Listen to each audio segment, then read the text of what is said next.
Hey, Welcome, welcome welcome everyone. everybody. Mhm. Go ahead, Jen, you're on. Thank you all for coming, and we're super glad that you chose to spend this hour with us. And we're really excited to see what Jen is going to share with us today about compassion fatigue. Good morning. All right, Wednesday morning, 10 o'clock. Thank you so much for taking the time out of your day to come to this class, this seminar today. My name is Jen Roscoe. I'm a counselor with the Montana Public Health Training Center under the Wellness Program. And I've been serving as the mental health coordinator for 3 years. And today we're going to focus in on a subject that is really important, especially for public health employees that serve populations. And so, yeah, let's just get into it because there's a lot to cover today. Okay, so today I'm going to be going into, just what is compassion fatigue, into the nervous system. We're going to pause a little bit on what is the difference between empathy and compassion because they get confused. We're going to go into control versus no control. And so from there on, I mean, it's a lot of tools. I just want to sprinkle in so many tools for you and how you can soften any exhaustion, compassion fatigue, or the secondary trauma that you may be experiencing, or if your team or someone else is experiencing as well.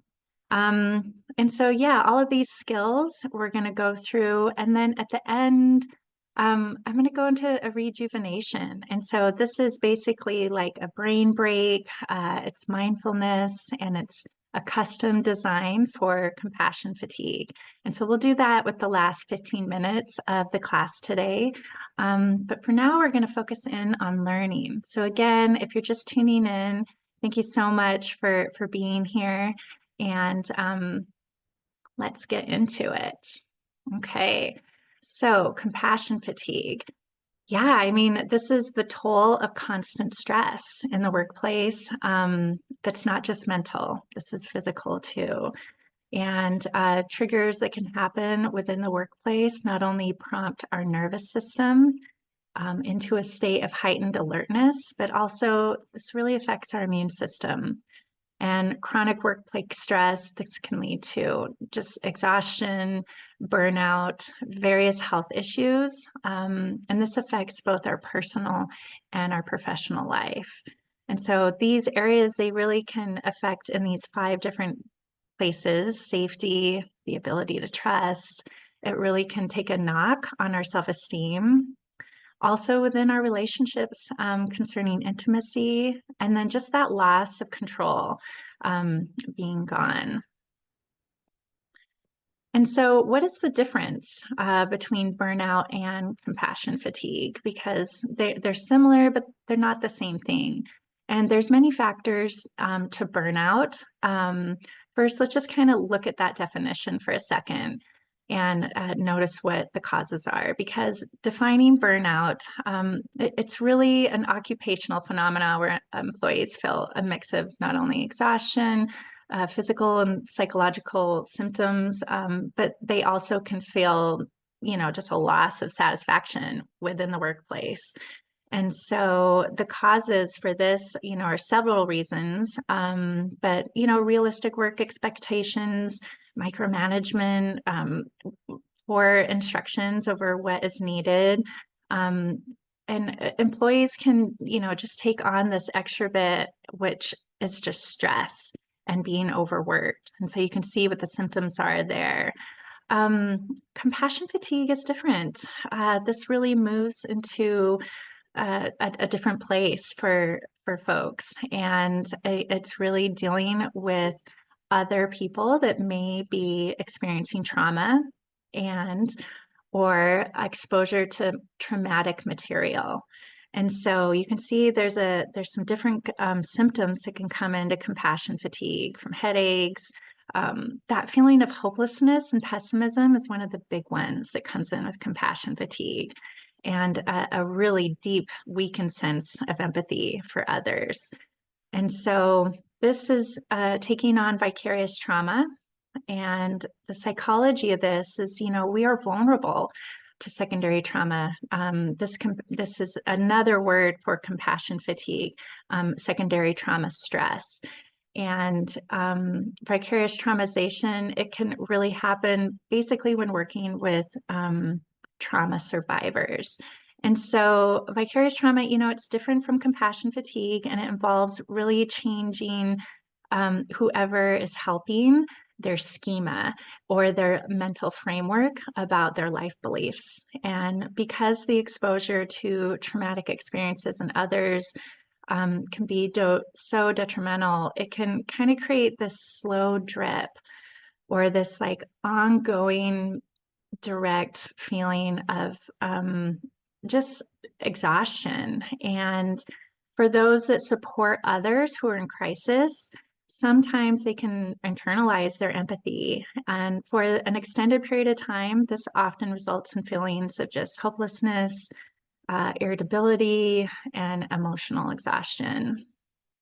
Okay, I'm just going to take a sec and check the chat real quick. Will you send these slides? Oh, thanks for asking that. Yes, I will be uploading this whole presentation as a PDF. So you are going to have access to resources that you can use with your team or bring it back to your crew that you're working with, or if you just want reference for yourself.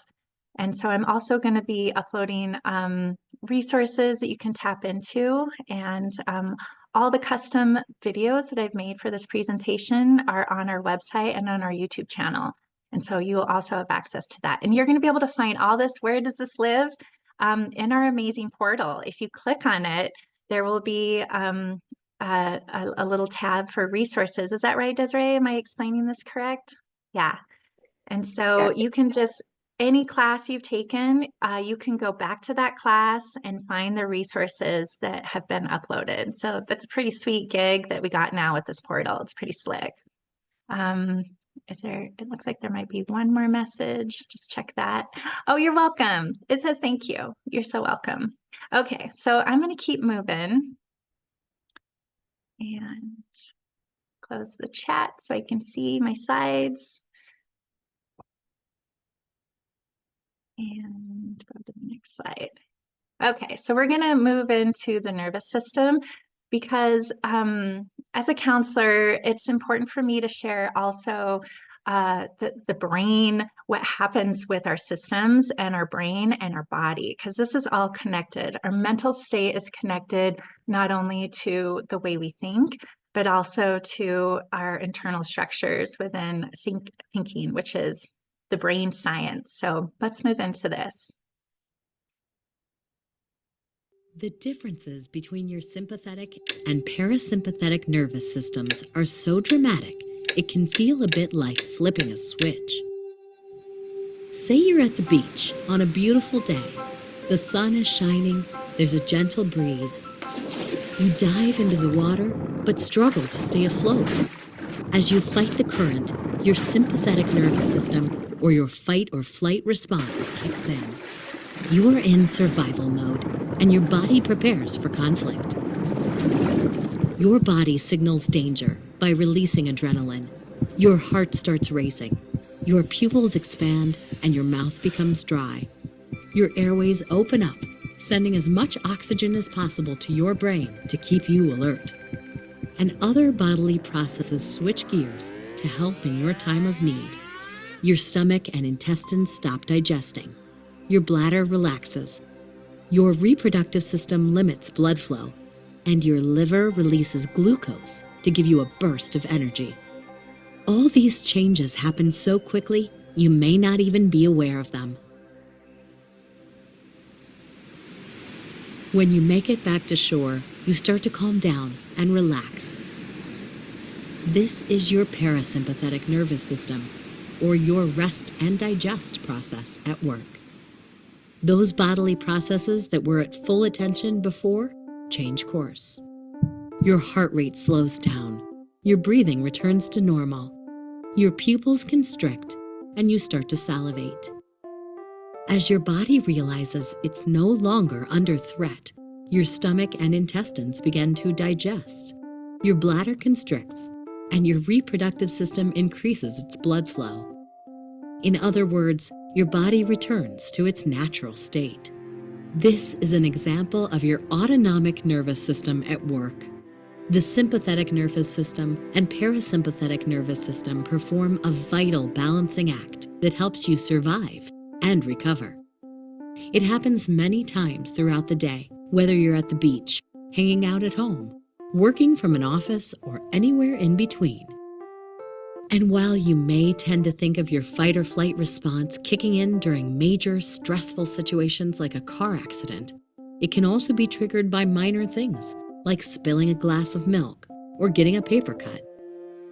You can also thank your rest and digest response for all those loving feelings, big and small, you may have from day to day, from cuddling your puppy to professing your love to your partner. So the next time you're stressed and sense your body tensing up, or you find yourself relaxing on the couch after a busy day of work, take a moment to appreciate the small yet significant things your body is doing to help you deal with life's many challenges and recover from them.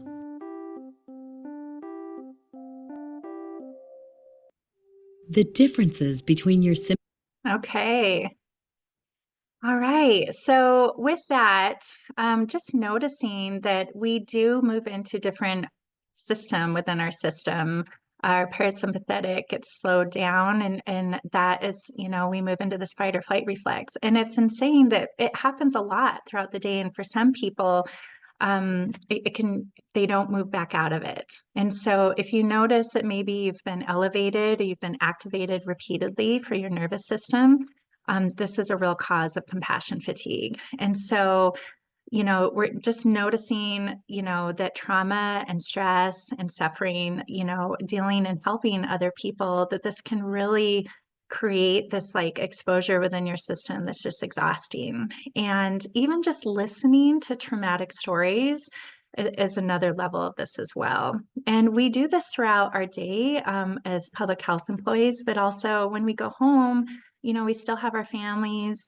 There's still the news. There's all these other things that are outside of our control that can help lead to more compassion fatigue. And so just noticing, there may be some other things that you may be within your work, but the supporting someone with grief, car accidents, witnessing domestic abuse, or even hearing about it.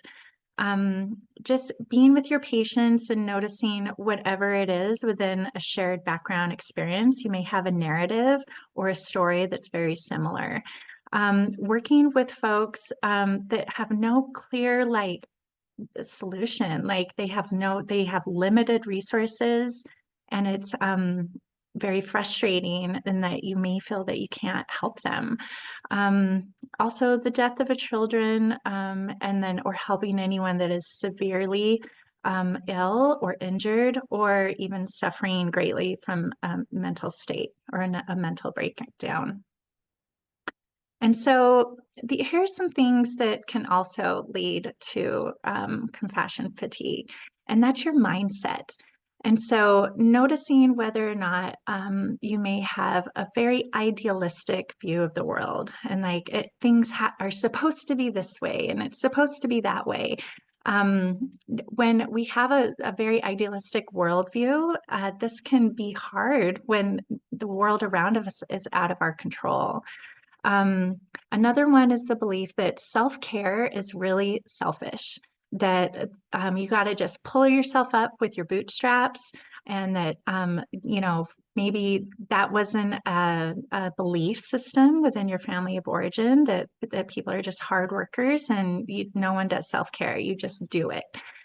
This is another mindset that can cause compassion, that help contribute for compassion fatigue. Not having personal boundaries, saying yes to everything. This can often also contribute to compassion fatigue, and that overdeveloped sense of responsibility. We're going to get into values in a little bit, but noticing if you're a hard worker and you feel very responsible, this can also contribute to compassion fatigue, the sense that you have to manage everything, you're responsible for everything is on your shoulders. And that added weight, it's added and it compounds. So learning how to take off the backpack of that responsibility is helpful. But yeah, moving into compassion and empathy, what is the difference? So it's very interesting because most people get these mixed up, and I certainly did before I became a therapist. Empathy is the concept of feeling the feelings with another. If someone else is moving into an emotional response, if you're an empathetic person, you're also feeling that twinge of like a tear coming or sadness. Also, this can be on the far end of the stick of like joy and feeling happiness with someone. And but if someone is sharing with you like a deep frustration or some anxiety, often an empathetic person is going to feel those feelings with that person. And this is a beautiful thing to have within your system. And it can also be tough if you can't manage it. And so, compassion on the other end is being able to be with someone when they're in crisis or if they're just having a hard day and being able to just be with them in a way that is non-judgmental, having a positive regard for them wherever they're at, and just meeting people where they're at. But it's not necessarily activating the feelings within you. It's the feeling of just being compassionate with them, but not necessarily if someone is extremely angry, that you're moving into extreme anger too. And so therapists, we are trained in this. We're trained in allowing our client to move into very deep feelings and staying focused. Tapping into empathy, of course, but mostly tapping into compassion. And so just notice where you might be on the spectrum. Notice if you might be on the high end of empathy or the high end of compassion. And if you notice that you're really high with empathy, that might be something to be aware of and to kind of tweak a little bit. They did a really interesting study on emergency room responders and folks that are in the ER, and they found that they are extremely high in compassion, but low in empathy. And this may seem like alarming to some people, but if you think about it, it's pretty helpful to know that the person that is helping you in that moment, they are staying focused. They are doing their job. They're getting the thing done, and they're not moving into an emotional response that will take them out of their focus.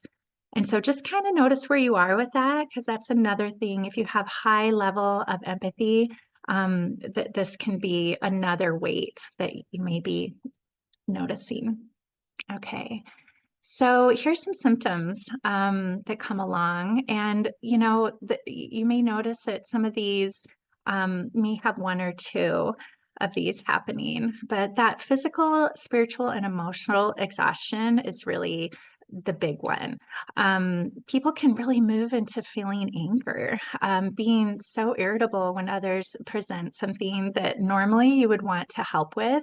There's just an empathy fail there. There's also the feeling of hopelessness and noticing that like it's just beyond you, everything is, and there's nothing you can do. And that with that's also moving into that feeling of overwhelmment when other people are suffering, just not being able to handle it at all. Isolation is another part of compassion fatigue, just wanting to be alone, moving away from your friends or the people that you normally can lean into, finding yourself just more isolated. There's a quick emotional activity that can happen, a quick movement into anger or sadness. And also empathy can be distorted in the sense of just, you can see the empathy fail there in the comic. And so this really affects people and how they cope and how they move through stress and how they show up in their jobs. And so here's some of the symptoms.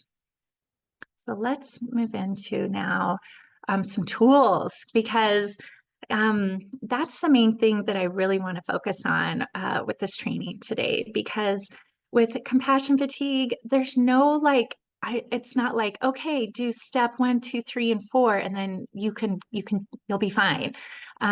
Compassion fatigue tools vary for everyone. Everyone's different in what they need and how they can help yourself feel better. And it's just, it's really a change in your life, a change in how you want to show up and how you can help reduce the impact of your workplace stress. And so let's go into some of these and just notice which ones feel good to you, and which ones you can take and put in your back pocket. All right, here we go. So this first one I want to move into, and I wanted to do this at the beginning of tools because we know through science and research that breathing is huge. It resets our nervous system.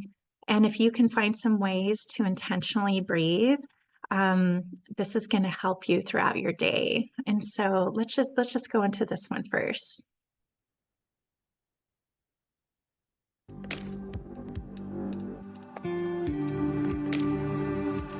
And today's tip and tool is focused in on breathe.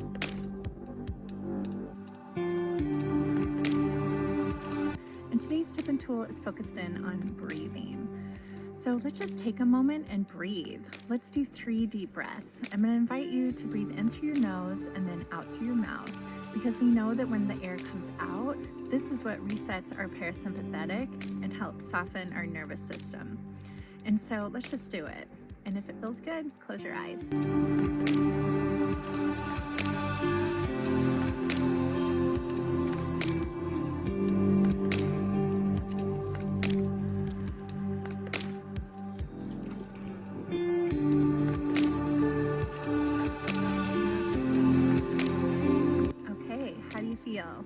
What do you notice? Find a way to incorporate a little bit more breathing that's very mindful, either at lunch or in traffic, or even set the clock and have an alarm go off and say, okay, time to breathe at least 3 times. And this will help your nervous system and help you feel better throughout your day.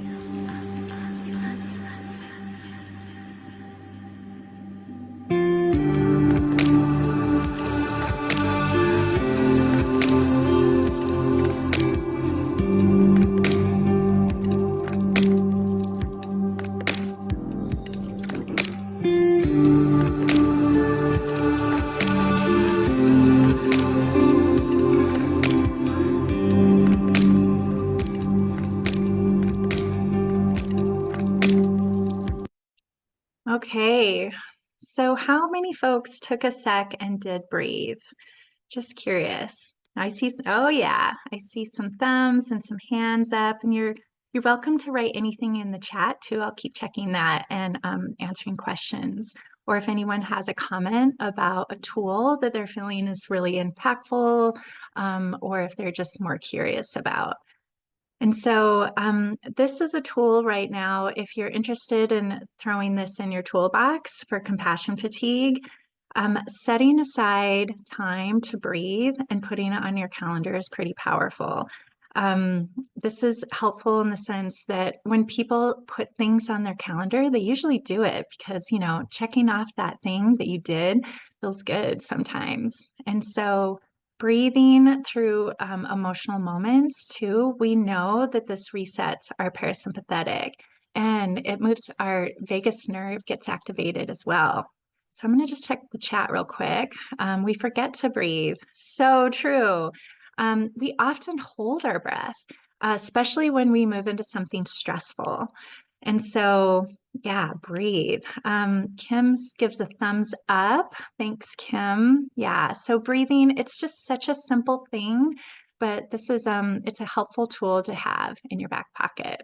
All right, let's move on to the next one, unless there's anything else. Okay. Okay, so the next tool I want to move into is your emotions.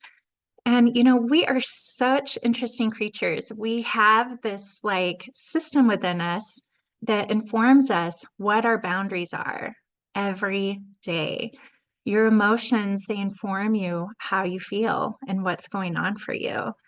And so noticing that even when you notice how you feel within your system, like a boundary, you feel it first before you even think it.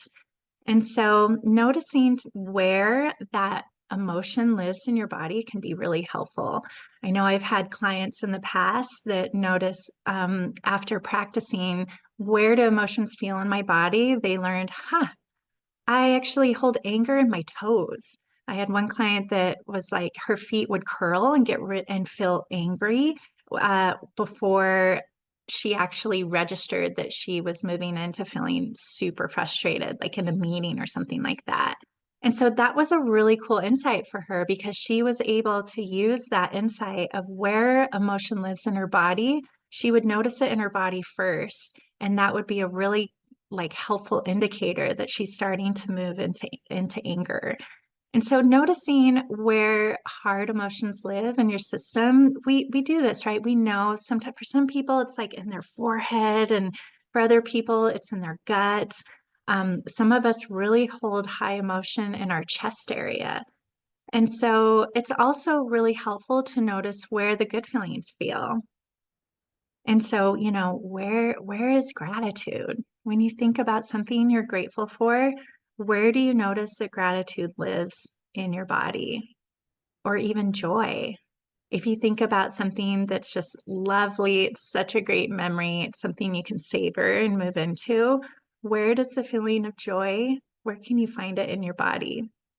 And so if you want to throw in the chat too, where you notice that you feel happiness, I'd really love to just throw that out there, to like take an intentional moment right now and find that feeling of feeling good, the feeling of moving into delight, that feeling of like curiosity, of wonder, noticing where you might feel like excitement for something, especially when we have things that are coming up that are going to be lovely. Where's that feeling of anticipation of joy? Like, where does it feel in your body? And so I'm going to just check the chat. The chat. All right, in my chest and my head is one. And so that is common, like noticing where joy is. It could be here and here for you. Okay, for Carrie, it's in her throat. We are all different. Noticing where happiness feels in your body. Sometimes too, with the throat, this can also be with voice. And so speaking or singing, or the research shows that where you hold emotion, if it's connected to any sort of emotive state, that can be part of that feeling of happiness for you too. All right, we got in the chest, in my stomach, in my shoulders is another one. Yeah. And sometimes within the shoulders, that can also help us move into that feeling of confidence. When we move into the feeling of happiness, we can also move into that feeling of having the strength to do something hard.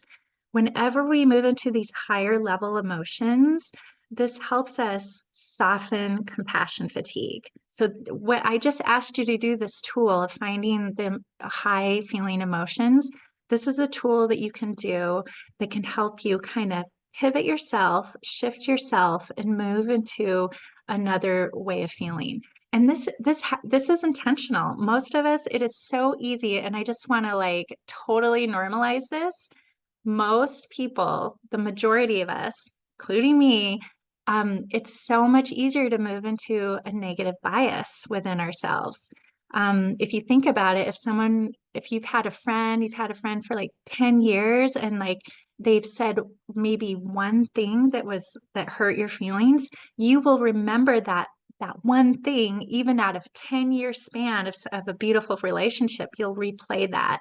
And that is a normal response because we move into negative thinking way more easily.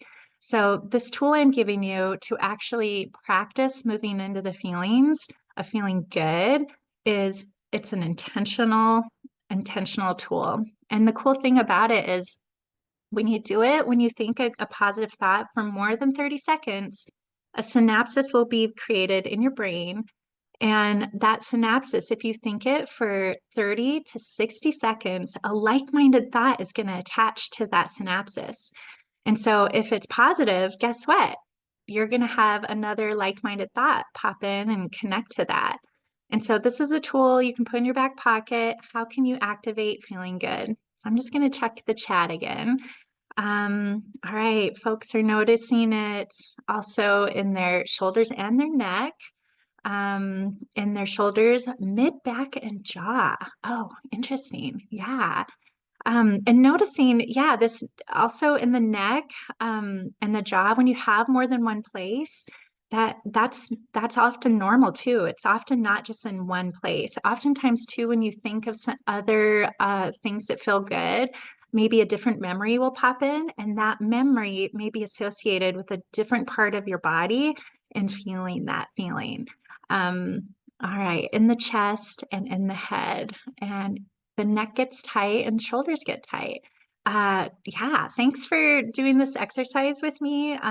This is one of those things that if you practice this, you're going to create new synapses in your brain, and you're going to be able to pivot into that railroad of thinking a little bit more easily, because we often just move into whatever thoughts we practice the most. And so just think about it. What are the thoughts you practice the most? All right, so let's move into our next tool. I'm going to check the chat real quick. This emotional wheel is really insightful and helpful for analyzing where we are. Yes, this is going to be one of the tools I'll put on the resources, so you can have that to check in. But if you Google it, there are so many emotional wheels out there. It's really helpful. Rena says, when type a lot and don't take breaks, this is when that gets tensed up. Totally. Yeah. Like not taking a break. So that's another tool we're going to go into. Thanks for kind of bringing that in, Rena. All right, let's go into routines now.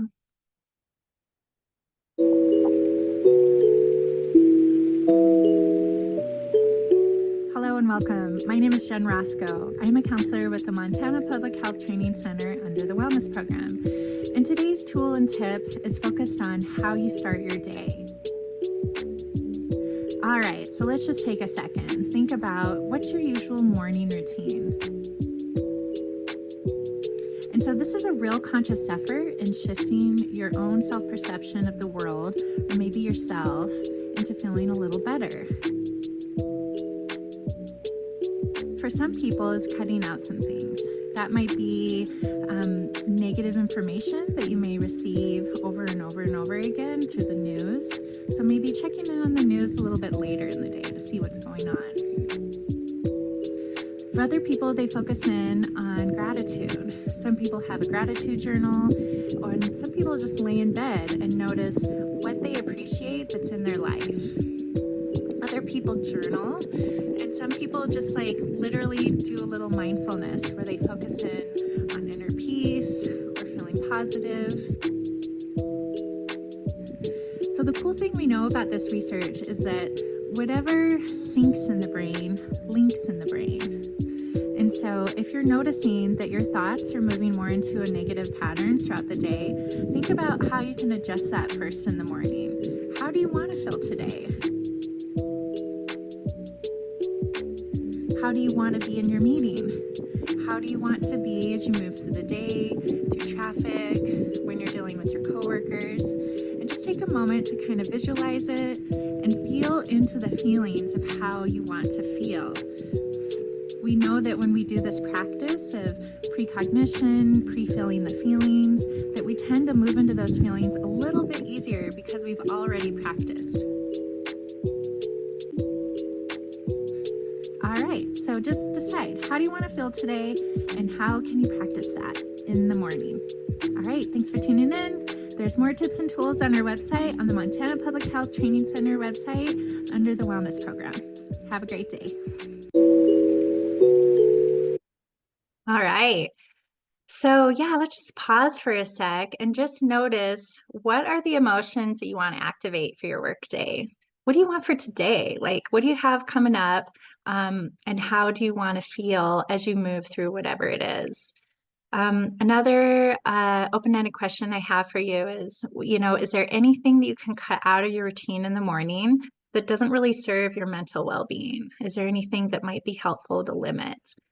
And then finally, what is the process that works for you right now that's really supporting your mental well-being? Is there anything that you do in the morning?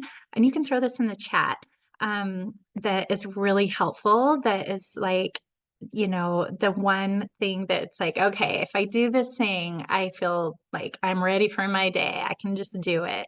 Okay. So yeah, coffee. I see in the chat.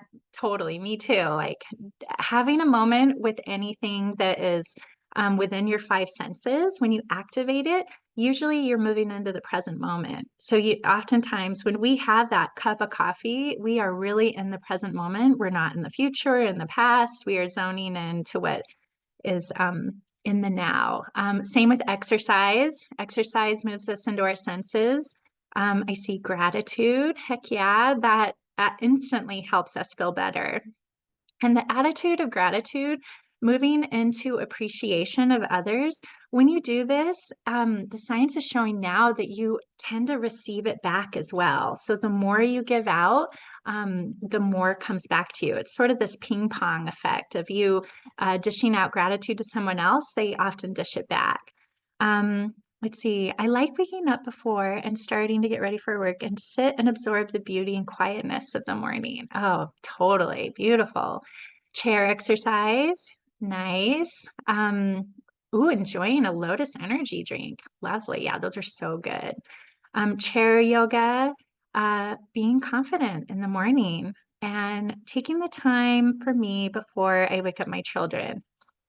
Yes, that is key. I mean, my kids are 26 and 28 now, and man, I tell you what, when they were little, it was exhausting. So yeah, making sure that you bracket your routine and finding that's a form of boundary making, bracketing that time for yourself. All right, thanks for sharing. Let's keep moving. So next, we're going to move into boundaries. So that was kind of a nice segue, that last chat that we read about creating time just for yourself. So let's move into boundaries.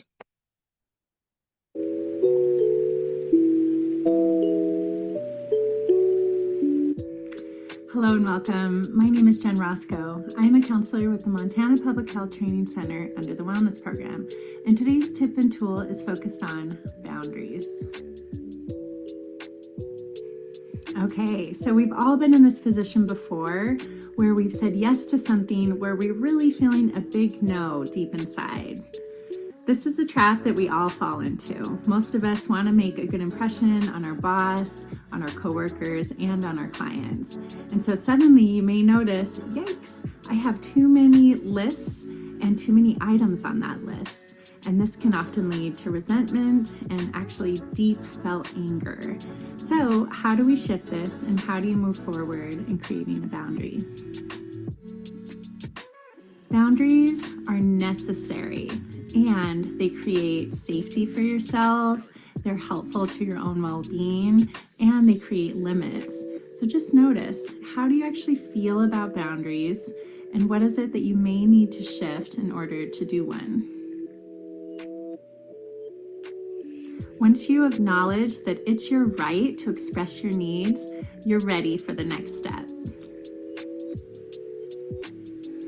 So the next step is checking in with your values and your priorities. Ask yourself whether or not these have shifted over time. It's super helpful to get a hold of a value sheet and just look over all the words and notice, what are like 5 to 6 that really jump out at you? And maybe try to number them from the top one down to number 6. And while you're doing this, notice, is this actually a goal of mine, or is this something that's like in my bones? Like this is just intrinsic to who I am, and this is really important to me. So notice, what are your values?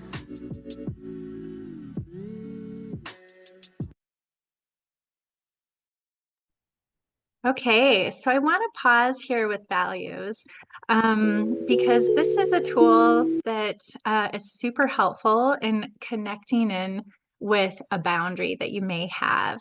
And so oftentimes we've found oftentimes with compassion fatigue that people may have a very high value of like being a hard worker, being a caretaker, being very responsible for everything. And so our values, they're very helpful in the sense that they do direct us in our lives. And we can move into kind of a dark part of ourselves when we activate a boundary that is on the far end of the stick. And so if you know that caretaking is like really high for you, notice if you're moving into that value and if it's overtaking everything else. Because when we have a value that is so expansive that it takes up our whole life, then we move out of imbalance. And so just noticing where your boundaries are and then noticing where you are within that value. Is this value activating an emotional response within you? And so the cool thing about when you know your boundaries, you have the power to decide how you want to feel instead of moving into an unconscious emotional reaction. And so when we have so much power within ourselves, when we know who we are, when we know what our values are, and when we notice, oh gosh, I just really moved into that value within myself, and it's yeah, I'm having an emotional response right now. How do I want to feel in this moment? How can I shift myself? What can I do to feel a little better? And so this is some serious psychological ninja tool I'm giving you right now, is noticing what your values are and how you can be really conscious through them if they get activated, because we usually move and operate and make all of our choices through our boundaries. So if you know what your boundaries are, you're moving into a really high state of consciousness of how you're doing. All right, and this will also be in the resources for you. And I really invite you to like take a moment and pick 6. Out of those 6, pick, 4 that are more important, and then pick 2 that are more important, and then find out, gosh, what's your number one value? It's really cool. I do this. I highly recommend doing this with your kids and your partner, because when you know what other people in your life, what their values are, it's helpful for understanding them as well. Okay. So this is just a little nod to control versus not control.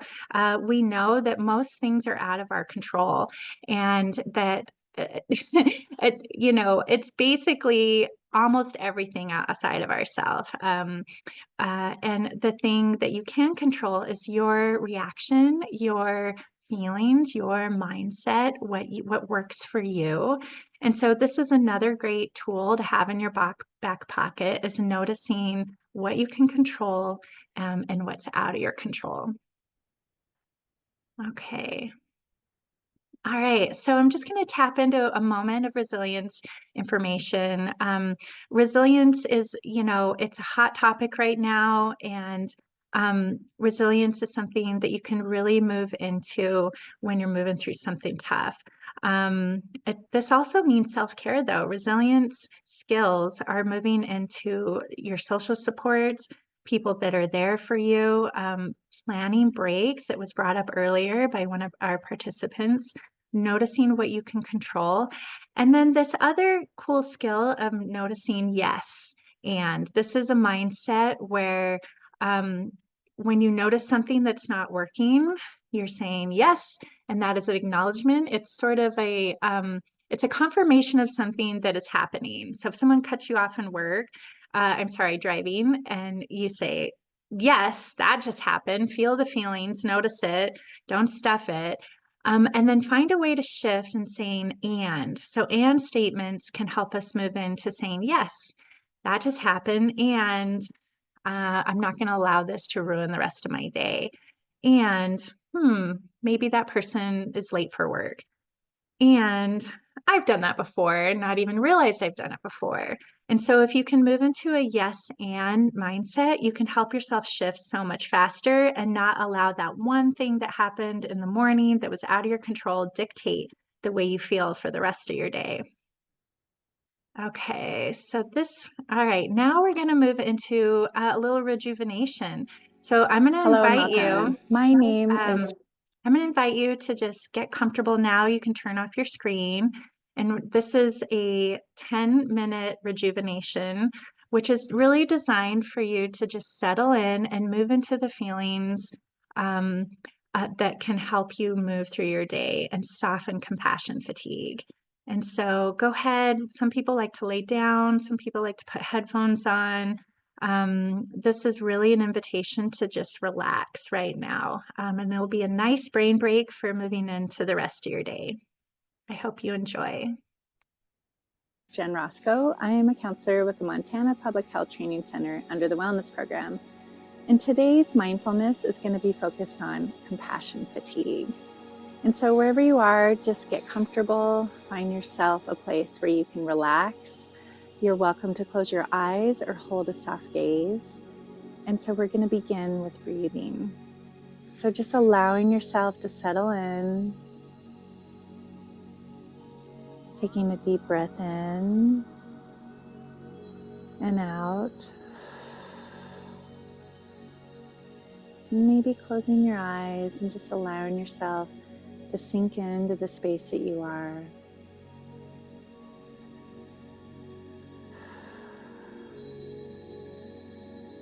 Now as you settle in, I'm just going to invite you to just relax into your breathing.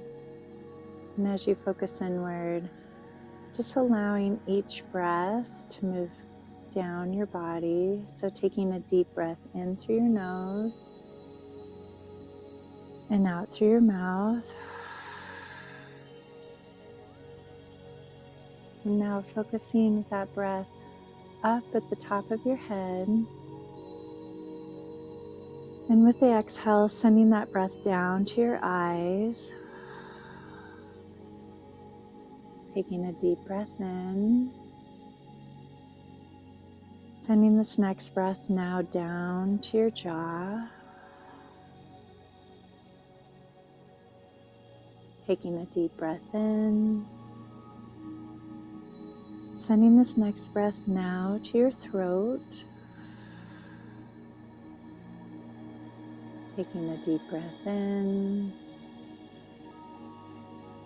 Sending this next breath now to your shoulders. Taking a deep breath in. Sending this next breath now to your chest area. Taking a deep breath in. Sending this next breath now to your belly. Taking a deep breath in. Sending this next breath now to your sit bones.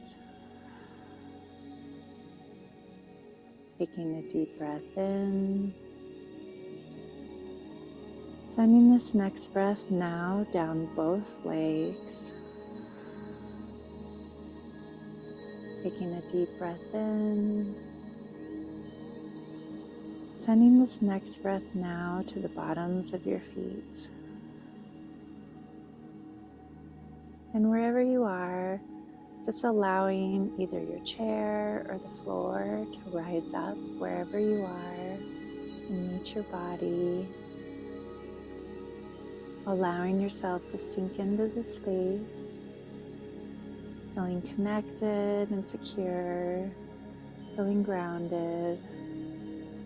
Allowing yourself to just relax a little deeper into the place that you are.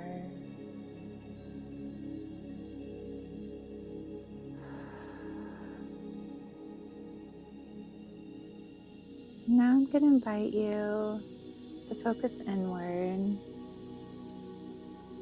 And I'm going to invite you to find the feeling or the emotion of compassion. Maybe think of a time where you've been very present with someone.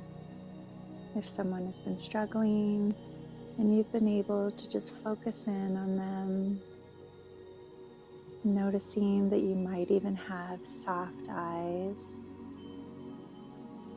noticing that maybe your heart is feeling a little more open, noticing that you're connecting in to what they are going through and feeling so much love and understanding.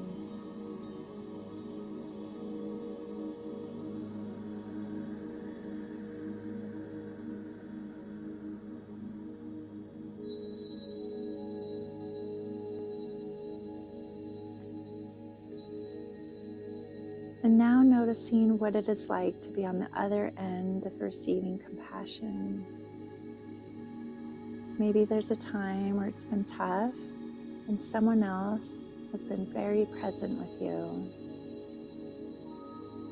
Noticing that they are listening to you with empathy and understanding. Noticing that they're not trying to share their perspective, they're just being with you. And you're feeling heard, you're feeling validated, you're feeling seen.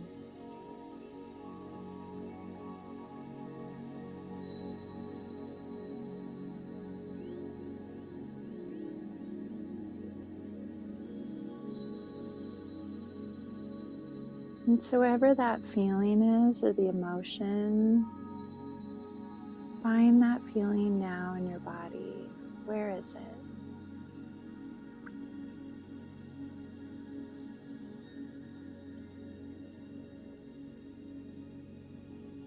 Once you've located that feeling, I want you to just tune into that spot and just anchor in.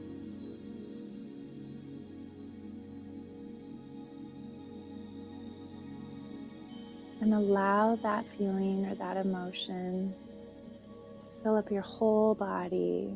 So allowing that feeling to rise up to the top of your head, allowing that feeling of compassion to move down your arms into your fingertips, allowing that feeling to move down your legs all the way to your toes. And just noticing that you're feeling that compassion and it's radiating beyond your body, allowing it to fill the room, allowing that feeling of compassion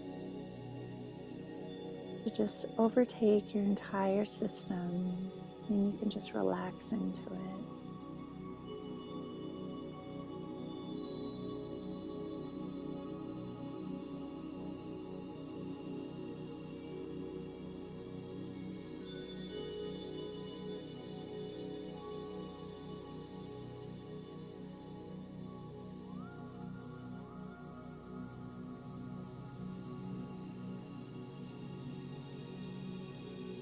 And just relaxing in the knowledge that you always have access to this part of yourself, this part that is connected to deep understanding, this part of you that can listen and be present, this part of you that has no agenda, but is just willing to be with someone else who's struggling.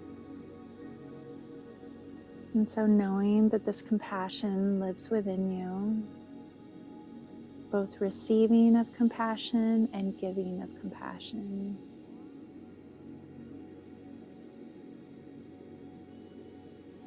We're going to go ahead and move back into the here and now.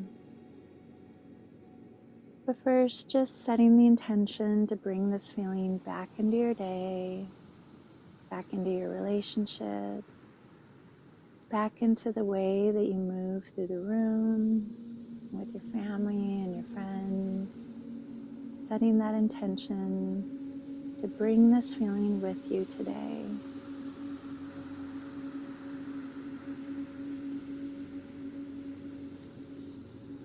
And so we're going to move back slowly and just begin to either drop your head and roll, or maybe wiggle your toes and fingers, maybe stretch. We're just taking a deep breath in,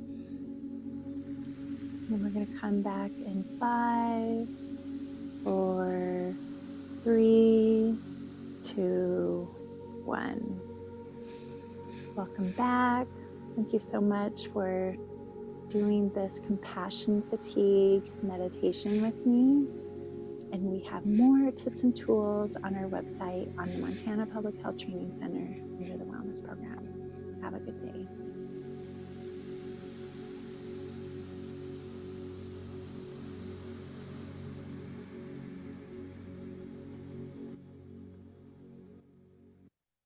Okay, welcome back. How are people feeling right now? All right, it's really helpful to incorporate some sort of mindfulness where you can focus in on how you want to feel within your day. And so I hope that was helpful for folks. You're welcome to write in the chat how that was for you. And if it felt a little weird and tough too, I just want to normalize that, because when we don't practice doing mindfulness, it can feel kind of clunky. The more that you practice it, the more you're able to move into that brain pattern within your body. And this will continue to just soften your nervous system and feel a little better. And so, yeah, I'm just going to check the chat. Thanks. Oh, Peter had to go. No problem. But he says thank you. Yeah, I want to just direct you also to this information from Desiree to please return to the portal. I'd love to get feedback. There's an evaluation. So, and you also can receive a certificate of attendance. You can download the slides and then other resources as well. So Desiree, thanks for putting that in the chat. Yes, is this available, Carrie, on the website? This has been uploaded, it's live, and it's free. So yeah, that will be available within the resources today. B-Rad, oh, such a fun name. I use rad so much. I say rad all the time. So B-Rad, I like your name. Let's see. I think today is just going to be hard for some of us. Yeah. Yeah. So noticing if you know you're going to have a tough day, tuning in to finding ways to elevate yourself so you can ride those waves of emotion of when things don't work out quite the way we want. It's really helpful to do something like this. And Deb says, thank you. Okay, so I just have one more slide here before I let you go. But just, I'm curious, like, what is your takeaway? What do you notice that was helpful today? Learning about the nervous system. I tapped into a little bit about what is the difference between burnout and compassion fatigue. What did you notice about compassion versus empathy? Where are you on that end of the stick? We tapped into a little bit of like your mindset and how that can affect how you feel, building resilience, and also boundaries. I do a whole class on boundaries, which is actually the class I will do in January, will be on boundaries. Control versus no control, self-regulating, which is breathing. I mean, keep tapping into breathing. It's so cool. And then we finally ended with rejuvenation, a specific compassion fatigue meditation. Let's see. Well, I'm just noticing the chat. Everything was helpful. Oh gosh, thanks. That's really nice feedback. And also, it was good. I learned a lot. Well, lovely. Yeah. Well, just taking that moment to notice what is helpful for you, and also you can throw in the chat something I didn't share there. The list of skills that I'm going to give you and the resources is way more than what I shared on this presentation today. So definitely go back to the portal and check it out. And yeah, but Desiree, anything else that you need to share on your end? No, just thank you for joining us, and we appreciate your feedback. So please go to the portal and fill out the evaluation. Yes. And I might just also share that our program, we are offering a wellness champion service that's free. And so if you're interested in becoming a wellness champion, that is available on our website as well. And we'd love to tune in and give you custom classes to help your team move forward. Let's see, maybe. Okay, I guess that's it. We're at time. I always kind of stay on a little bit longer to see if other people have questions or want to check in. So if you have to head off to work, I hope your day is amazing and awesome. And thank you for all the things you do in your work and serving Montana. Thanks so much. Thank you.